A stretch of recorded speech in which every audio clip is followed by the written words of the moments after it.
সালামু আলাইকুম।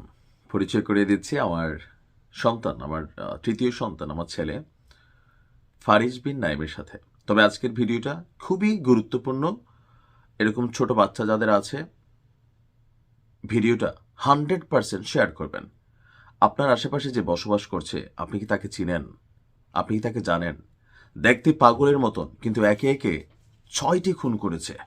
ভিডিওটা সর্বোচ্চ শেয়ারের অনুরোধ জানাচ্ছি। এই টাইপের মানুষ যদি আপনার আশেপাশে দেখেন, এলাকায়ও 999 নাম্বারে ফোন করে পুলিশকে তথ্য দিবেন। গেল কয়েকদিন যাবৎ সাভারে একজন ব্যক্তি এলোমেলো ঘুরত। মানুষ মনে করত পাগল। তার বেশভূষা, চুল অগোছালো অবস্থান দেখে সবাই ভাবতো যে হয়তো এলাকায় একটা পাগল ঘুরঘুর করছে, তাই না? কিন্তু বাস্তবে বের হলো কি, এই লোক একজন সিরিয়াল কিলার। একজন দুইজন না, গুনে গুনে 6জন মানুষকে হত্যা করেছে গেল মাত্র 7 মাসে। ভবগুরের ছদ্মবেশে সিরিয়াল কিলার সম্রাট। আমি যখন দেখছি আশ্চর্য লাগছে, মানে বিশ্বাস করতে পারি নাই। সো সাবধানতার জন্য সবাই ভিডিওটা শেয়ারও করবেন, আর আশেপাশে এই টাইপের মানুষ থেকে সাবধান থাকবেন। তাকে বলা হচ্ছে কেউ কেউ মানসিক বিকারগ্রস্ত, আসলে কিন্তু না, তলে তলে এগুলো সব ভালো। অনেকটা মানসিক রোগীর মতন আচরণ করলেও খুব ঠান্ডা মাথায় এক বৃদ্ধা নারী, তারপর হচ্ছে এক কিশোরী, তারপর হচ্ছে এক বাচ্চা সহ 6জনকে খুন করেছে মশিউর রহমান ওরফে সম্রাট। প্রাথমিক জিজ্ঞাসাবাদে সে সকল তথ্যের স্বীকারোক্তি দিয়েছে। একটা ফুটেজ কিন্তু এটা প্রমাণিত হয়ে গিয়েছিল।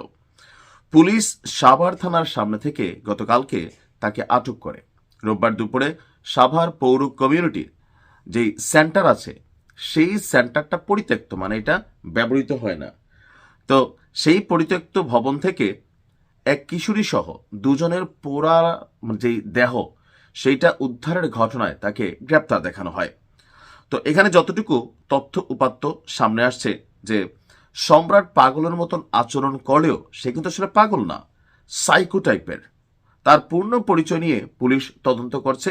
আপনারাও ছবিটা দিবেন, যেন বাংলাদেশের তো মানুষ, কোথাও না কোথাও তার পরিচয় অবশ্যই বের হবে। প্রাথমিক তদন্তের তথ্য অনুযায়ী প্রথম যে ঘটনাটা ঘটেছে সম্রাট, সেটা হচ্ছে 2025 সালের 4 জুলাই। ওই দিন রাতে সাভার মডেল মসজিদের সামনে আসমা বেগম নামক এক বৃদ্ধাকে শ্বাসরোধ করে সে মেরে ফেলে। পরবর্তীতে ওই বছর 29শে আগস্ট সাভার পৌর কমিউনিটি সেন্টারের পরিত্যক্ত ভবনের ভেতর এক যুবককে শেষ করে শরীরটাকে সে জ্বালায় দেয়। এর প্রায় 1 মাস পর 11ই অক্টোবর আরও একটি নারীর দেহ উদ্ধার হয় কমিউনিটি সেন্টারের ভেতর থেকে। তাকেও শেষ করে দিয়েছিল সম্রাট। গত বছর 19 ডিসেম্বর ওই কমিউনিটি সেন্টারের ভেতর আরও এক যুবকের দেহ পাওয়া যায়। সর্বশেষ গত শনিবার রাতে এক কিশোরী সহ 2জনকে শেষ করে তাদের শরীরটাকে সে ভস্ম করে দেয়। বলা হয়েছে সম্রাট 1.5 বছরের বেশি সময় ধরে এই থানার আশেপাশে ঘোরাফেরা করত। এক একদিন এক এক রকম পোশাক পরত, কথাবার্তা অনেকটা অগোছালো। এই কারণে সবাই তাকে পাগল মনে করত। আসলে কিন্তু সে পাগল না।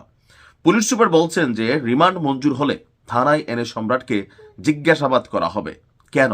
তবে আমার মনে হয় যে আসলে কেন, সে কি কারো উদ্দেশ্য প্রণোদিতভাবে এই ঘটনাগুলো করছে, নাকি অন্য কোনো কারণে করছে, টাকার বিনিময়ে, না সাইকো, আসলে এটা জানা দরকার।